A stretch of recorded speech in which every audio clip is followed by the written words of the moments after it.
আমার আলোচনার সাবজেক্ট বা সেন্ট্রাল থিম হচ্ছে মিরাজ দ্য মডার্ন সায়েন্স।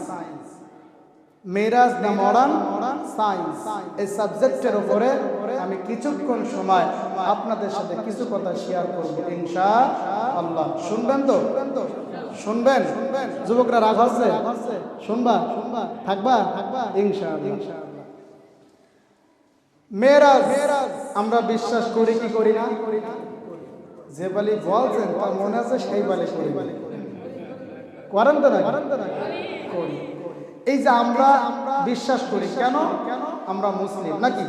আমরা মুসলিম তাই বিশ্বাস করি। কিন্তু আপনি কি জানেন তৎকালীন কাফেররা যারা ঈমান আনে নাই তারা মেরাজ বিশ্বাস করে নাই। এমনকি অনেক সাহাবী পর্যন্ত অনেক নতুন যারা ঈমান এনেছিল এই মেরাজের ঘটনাকে কেন্দ্র করে তারা কালেমা ছেড়ে দিয়েছিল। তারাও এটা মানতে পারে নাই। কেন মানতে পারে নাই? ঈমান আনার পরেও আপনি মানতে পারছেন, কিন্তু তারা কেন মানতে পারে নাই? কারণ আমরা জন্ম থেকে মুসলিম ঘরে জন্মগ্রহণ করেছি, আমাদের বিশ্বাসটা ওইরকম বিলং যার কারণে আমরা বিশ্বাস করি। কিন্তু তারা কেন করে নাই? একটু আপনাদেরকে সায়েন্স বোঝাবো, বিজ্ঞান বোঝাবো। যারা সায়েন্টিস্ট হয়, যারা নাস্তিক সায়েন্টিস্ট, তারা মেরাজ বিশ্বাস করে না। কেন করে না? আর মেরাজে নির্দ্বিধায় বিশ্বাস করতে হবে, এটা কত অলৌকিক, কেন তারা বিশ্বাস করে না? এবার একটু খেয়াল করেন, মূল আলোচনা যাচ্ছে। পৃথিবীতে মানুষ যখন অলৌকিক কোনো ঘটনা ঘটে, অলৌকিক কিছু হয়, তখন মানুষ দেখবেন মনের অজান্তে বলে ওঠে সুবহানাল্লাহ। ঠিক কিনা? এটা মনের অজান্তে বলে ওঠে। অলৌকিক কিছু দেখলে ওরে সুবহানাল্লাহ, তার মানে কি একটা কাজ হই।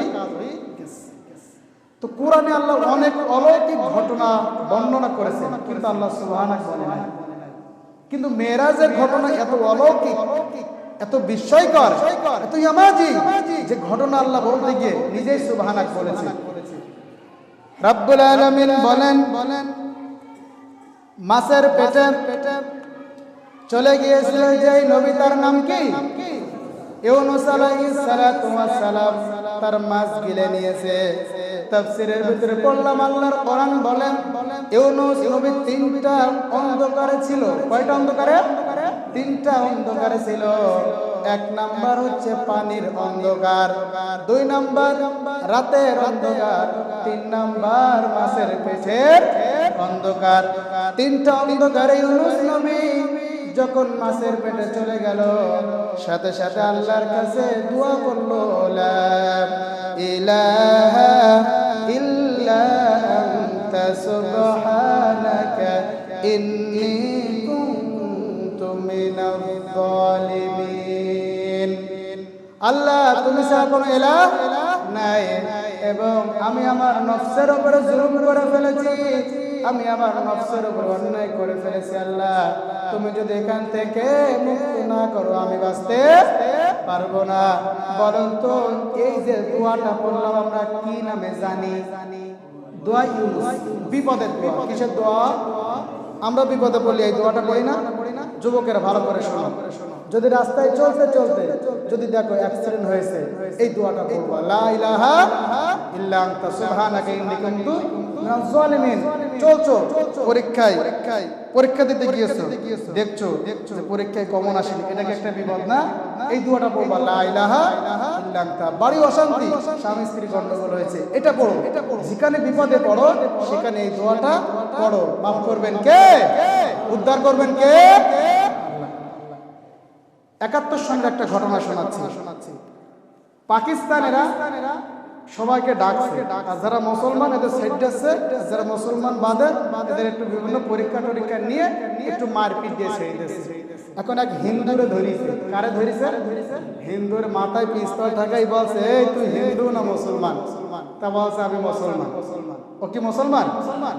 ও সে মানে ভূত সারা হয়ে গেছে। পেছনে যখন গুলি ধরিছে, ও মুসলমান না হিন্দু ওরা খেয়াল নেই, ও ভয়ের ঠেলায় বলছে আমি মুসলিম। ঠিক আছে মুসলিম, তুমি কালেমাটা বলো। কি বলো কালেমা। ও বলছে লা ইলাহা ইল্লাল্লাহ সুবহানাকা ইন্নী কুনতু মিনাজ জালিমিন। মিলিটারি বসে এই তো মুসিবত কি দোয়া হয়, তুই এই বিপদের দোয়া পড়ছিস কেন? বসে আন্দাজ কি বাস জানা নাকি আমি কি কম বিপদে? তুমি মাথায় আবার পিস্তল ধরিস, আমি হিন্দু, আমি বলি তো মুসলিম, আমি কি কম বিপদে আছি নাকি? তো বিপদের সময় এই দোয়াটা পড়তে হয়, বিপদের সময়টা পড়বেন। ইউনূস নবী যখন মাছের পেটে এই দোয়াটা পড়লেন, সাথে সাথে ইউনূস নবীকে মাছের পেট থেকে উদ্ধার করলেন কে? এই ঘটনা আল্লাহ বর্ণনা করতে গিয়ে সুবহানাক বলে নাই। আর একটু সামনে চলেন, জাতির পিতার নাম কি? ভয় লাগে নাকি? জোরে বলেন, শক্তি নিয়ে বলেন, জাতির পিতার নাম কি? ইব্রাহিম আলাইহিস সালাম বলেন হুয়া সাম্মাকুমুল মুসলিমিন, আমি তোমাদের পিতা। পিতা যেমন সন্তানের নাম রাখে হুয়া সাম্মাকুমুল মুসলিমিন, আমরা মুসলিম আমাদের নাম রেখেছেন জাতির পিতা ইব্রাহিম আলাইহিস সালাম। ইব্রাহিম আলাইহিস সালাম যখন কালেমার দাওয়াত দিল, মূর্তির বিরুদ্ধে কথা বলা শুরু করলো, নমরুদ তাকে ধইরা আগুনের অগ্নিকুণ্ড তৈরি করলো। লম্বা ঘটনা, মূল শিক্ষাটা আপনাদেরকে দেওয়ার জন্য বলছি। এমন আগুন জ্বালালো, আশপাশ দিয়ে 2 মাইল আশপাশ দিয়ে যদি কোনো পাখি যায়, পাখিগুলো ঝাঁঝরা হয়ে যায়, উপর দিয়ে কিছু যাইতে পারে না, আশপাশ দিয়ে কিছু যাইতে পারে না। ইব্রাহিম আলাইহিস সালামকে ওই আগুনে ফেলবে, আল্লাহ তাআলা সাথে সাথে আগুনকে নোটিশ জ্বালালেন। আল্লাহ বলেন কুলনা ইয়া নারু কুনি বারদাও ওয়া সালামান আলা ইব্রাহিম।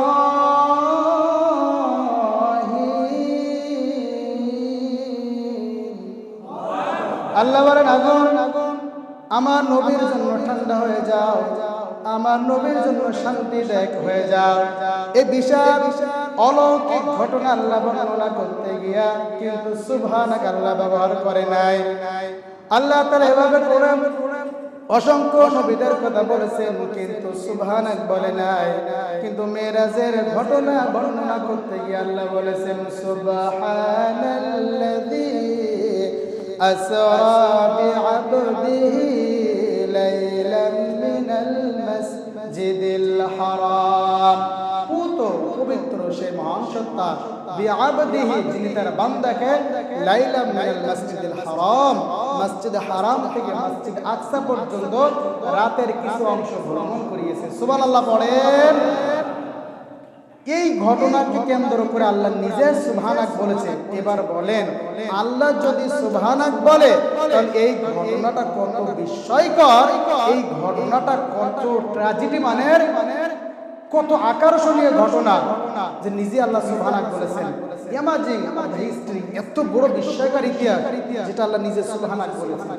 কেন বলেছে এবার আপনাদেরকে মেধা একটু দেওয়ার চেষ্টা করছি।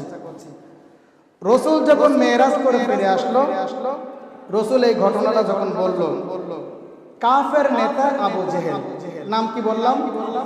আবু জেহেল বলছে মুহাম্মদ যে পাগল বলতাম, এর কোনো রেফারেন্স ছিল না, এর কোনো দলিল ছিল না, কিন্তু এইবার মুহাম্মদ যে ঘটনা বলল ও যে পাগল, কোনো সন্দেহ নেই।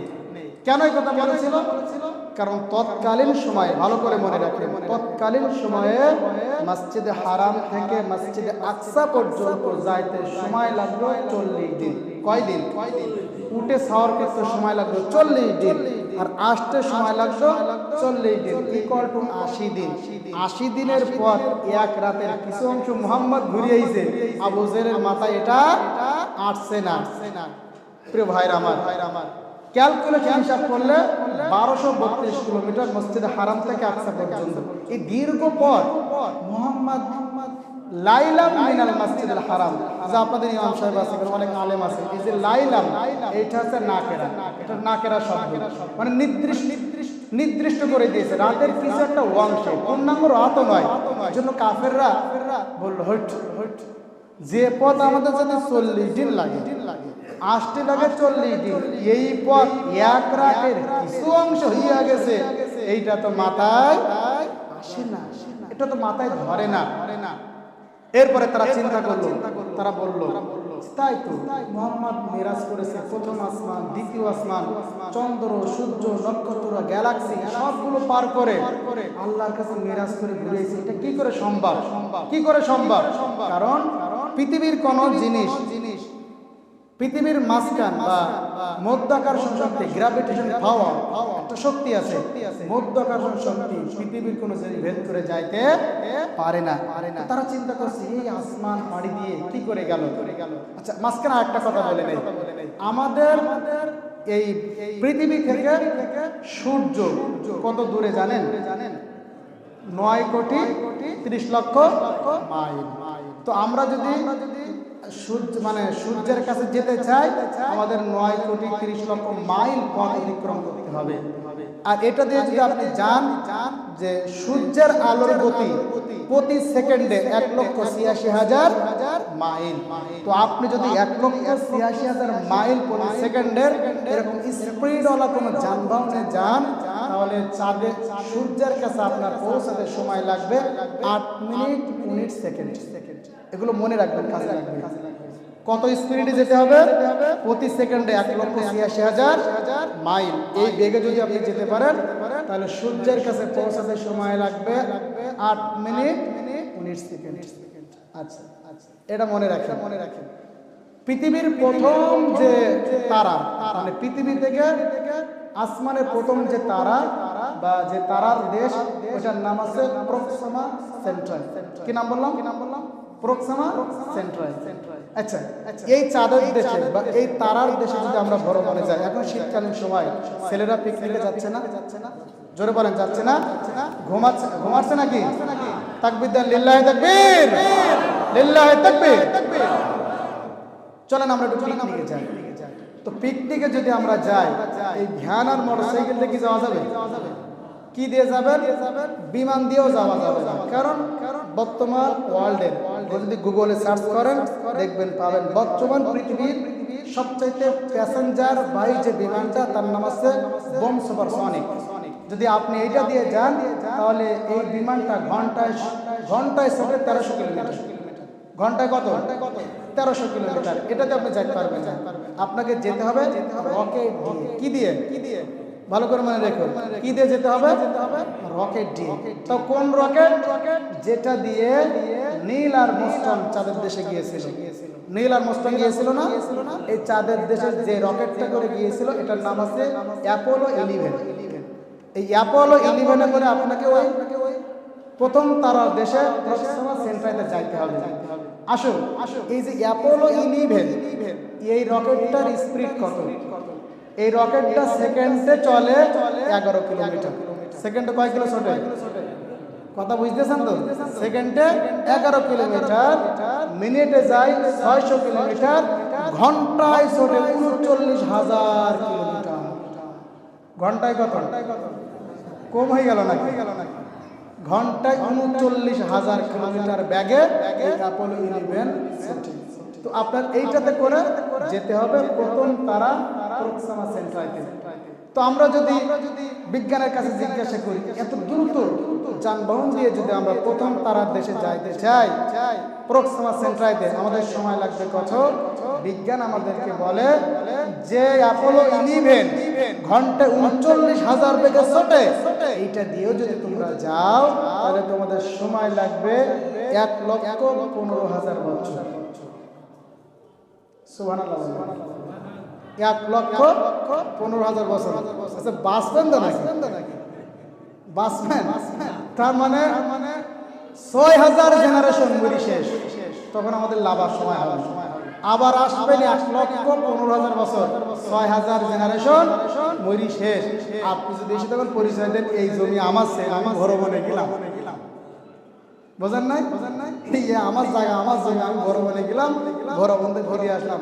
বলেন মায়ের কি একটা মাটিতে পাবো না পিটি পাবো? 6,000 12,000 জেনারেশন পার হয়ে গেছে, তুমি এখন বড় বন করে বাড়ি আসছো নাকি? খাতা কলম থাকবে তখন? এই হচ্ছে এত দূর। এটা হচ্ছে পৃথিবীর প্রথম তারা। তারপরে আছে বিশাল সূর্য। আচ্ছা বলেন, পৃথিবীর চাইতে 13 লক্ষ গুণ বড় একটা সূর্য, যে সূর্যটা আমরা দেখি, এটার মানে বড়ত্ব ব্যাস হচ্ছে 13 লক্ষ গুণ বড় পৃথিবীর চাইতে। এটা কি সবচেয়ে বড় তারা? সূর্য? এর চাইতে কি তারা নাই? এর চাইতেও বেশি বড় বড় তারা আল্লাহ মহাকাশে সেট করে রেখেছে। আল্লাহ বলেছেন, ইন্না যায়্যানা সামা আদ-দুনিয়া বিজিনাতিল কাওয়াকিব, আমি দুনিয়ার আসমানকে অসংখ্য তারকা দ্বারা সাজিয়েছি। সুবহানাল্লাহ।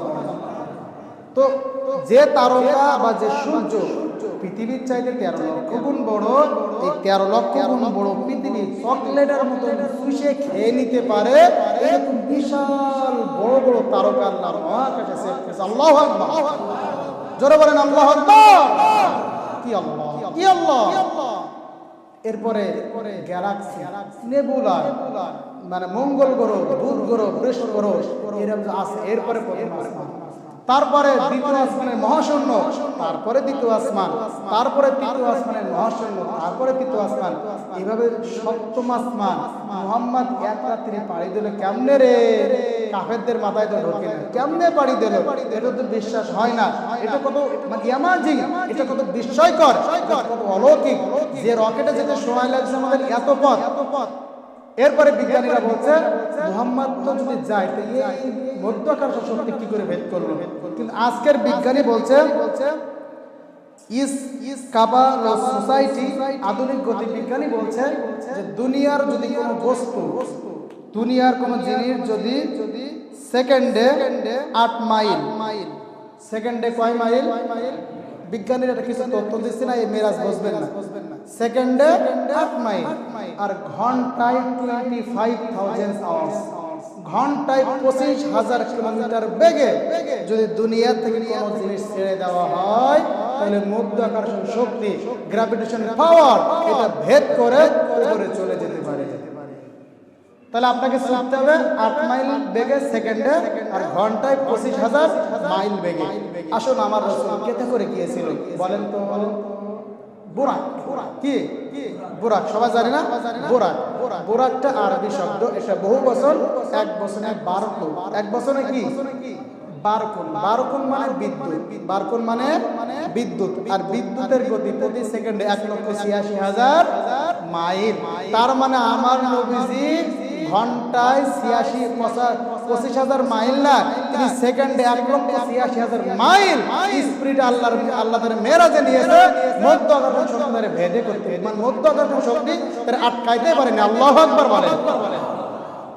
শুধু তাই নয়, সায়েন্টিস্ট যারা নাস্তিক তারা বলছে এটা নাই হলো পৃথিবীর তো কোনো জিনিস, স্থল বাহির কোন জিনিস, এটা তো বায়ুশূন্য পার হতে পারে না। কারণ বায়ুশূন্য পার হলো অক্সিজেন থাকে না, আর অক্সিজেন না থাকলে মানুষও কিভাবে গেল? কিন্তু আজকের বিজ্ঞান বলছে না, পৃথিবীর থেকে কোনো বস্তু যদি উপর দিকে ওঠে তাহলে ও যদি 12,000 কিলোমিটার উপরে ওঠে, কয় হাজার কিলোমিটার? 12,000 কিলোমিটার উপরে ওঠে, ওইটার ওজন যদি থাকে 1 পাউন্ড, ও হয়ে যায়, ও 1 পাউন্ড যদি ওজন হয়ে যায়, 12,000 কিলোমিটার উপরে ওঠার পর হয়ে যায় 1 আউন্স।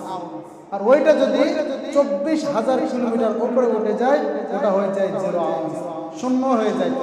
তো বিশ্ব নবীকে আল্লাহ পাক কত উপরে নিয়েছে, একে আল্লাহ ছাড়া দুনিয়ার কেউ জানে?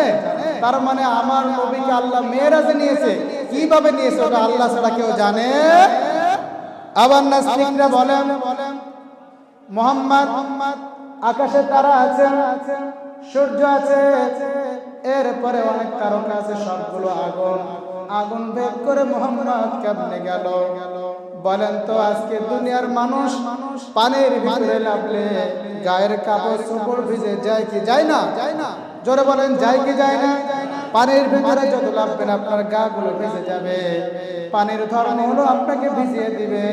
কিন্তু আজকে আধুনিক বিজ্ঞান এমন পোশাক বাইর করেছে যে পোশাকটা পরে আপনি যদি পানির ভিতরে নামেন পানি লাগবে না। ওটার নাম হচ্ছে ওয়াটার প্রুফ জামা। যেমন এখনকার ছেলেরা ওয়াটার প্রুফ ফোন কিনছে না? যুবকরা কিনছে না? ওয়াটার প্রুফ ফোন কিনছে কেন? এই ফোনটা পানির নিচে দিলেও কিচ্ছু হবে না। ওয়াটার প্রুফ যদি জামা পরে পানির নিচে নামেন গা ভেজবে না।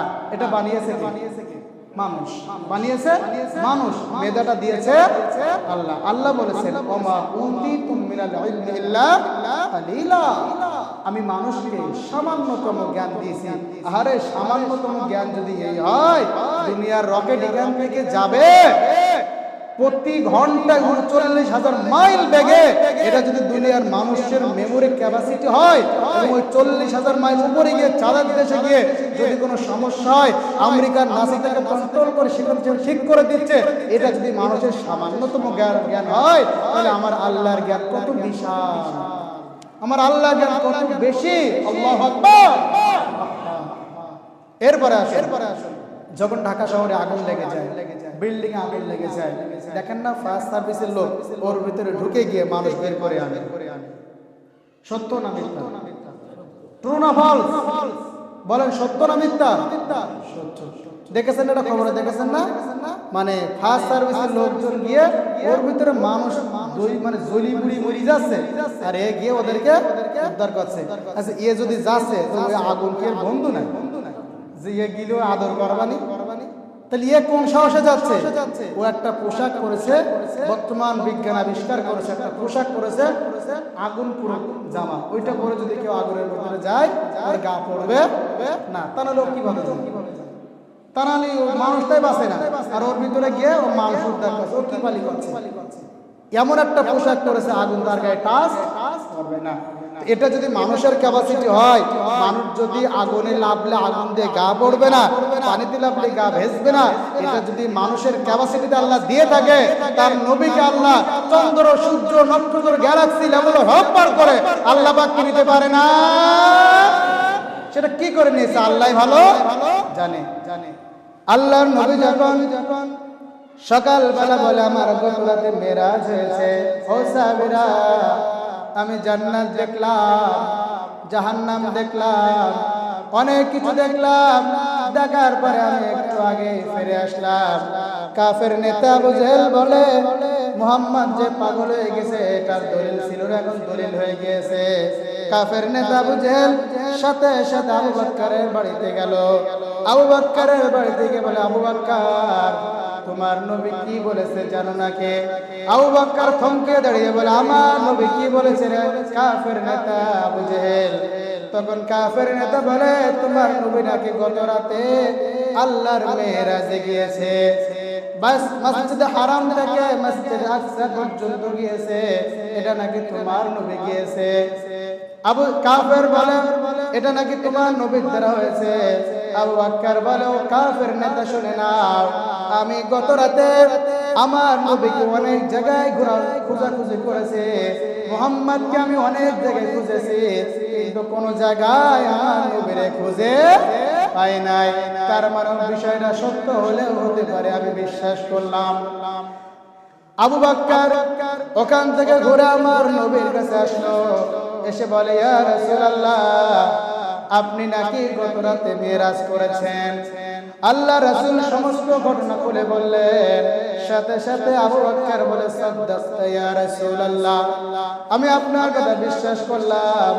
আবু বকরকে আল্লাহ রাসূল বলে, ও আবু বকর তুমি আমার কাছে কোনো কথা শোনা মাত্র বিশ্বাস করলা, কোনো যাচাই বাছাই করলা না, এটা তুমি কেমনে বিশ্বাস করলা? আবু বকর বলে, হুজুর আপনি জান্নাতের কথা বলেছেন, জান্নাত দেখি নাই, জান্নাতের নাজ নিয়ামত দেখি নাই। বলেন তো জান্নাতের নাজ নিয়ামত আছে না নাই?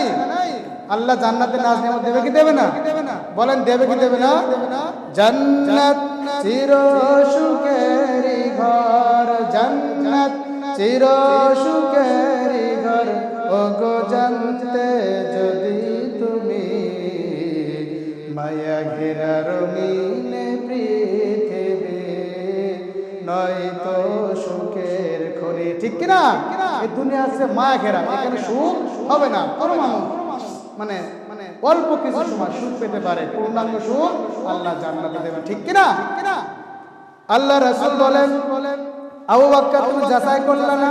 আবু বকর বলে ইয়া রাসূলুল্লাহ আপনি জান্নাতের কথা বলেছেন না দেখে বিশ্বাস করেছে, আপনি জাহান্নামের কথা বলেছেন না দেখে বিশ্বাস করেছে, আপনি আল্লাহ রয়েছে আল্লাহকে দেখি না আল্লাহকে না দেখে বিশ্বাস করেছে, সবগুলো যদি না দেখে বিশ্বাস করতে পারে ও নবী আপনি মেরাজে গেছেন এটা কেন বিশ্বাস করব না? সুবহানাল্লাহ। এটাই হলো রাসূল, এটা হচ্ছে আবু বকর। রাসূলের কথা প্রশ্ন ছাড়া আপনার হিসাবে মিললেও মানতে হবে, না মিললেও মানতে হবে, এটাই হচ্ছে ইমানদার। আল্লাহ রাসূলের একদিন এক বেদুইনের সাথে বেদুইনের কাছ থেকে আল্লাহর নবী একটা উট ক্রয় করলেন। বলেন তো কি ক্রয় করলেন? জোরে বলেন কি ক্রয় করলেন? উট ক্রয় করলেন। আল্লাহ নবীজি তাকে টাকাটা দিয়ে দিলেন, কিন্তু সাথে কোনো লোক ছিল না, কোনো সাক্ষী সেখানে ছিল না। কিছুদিন পরে ওই বেদুইন চেষ্টা করলো আমার টাকা দেওয়ার সময় যেহেতু মুহাম্মাদের সাথে কেউ ছিল না, সাক্ষী ছিল না, আজকে মুহাম্মাদের কাছ থেকে টাকাটা আদায় করব। আবার একদিন অনেক প্ল্যান করে মুহাম্মাদের কাছে আসলে সে বলে মুহাম্মদ আমার সে উটের টাকাটা দাও। আল্লাহর নবী বলে কি বলে তুমি, তোমার কি টাকা দেই নাই? তোমার তো টাকা আমি দিয়ে দিয়েছি, আবার কেন টাকা চাও? দুইজনের ভিতরে নবীজির ভিতরে আর কাফেরের ভিতরে বেদুইনের ভিতরে কনভারসেশন হচ্ছে, কথোপকথন হচ্ছে। তার পাশে ছিল একজন সাহাবী, নাম তার খুজাইমা রাদিয়াল্লাহু তাআলা আনহু। খুজাইমা রাদিয়াল্লাহু তাআলা আনহু বলে ও বেদুইন নবী তোমাকে টাকা দিয়েছি আমি তার সাক্ষী। যে সাক্ষীটা দিয়ে দিল বেদুইন ছুটে চলে গেল।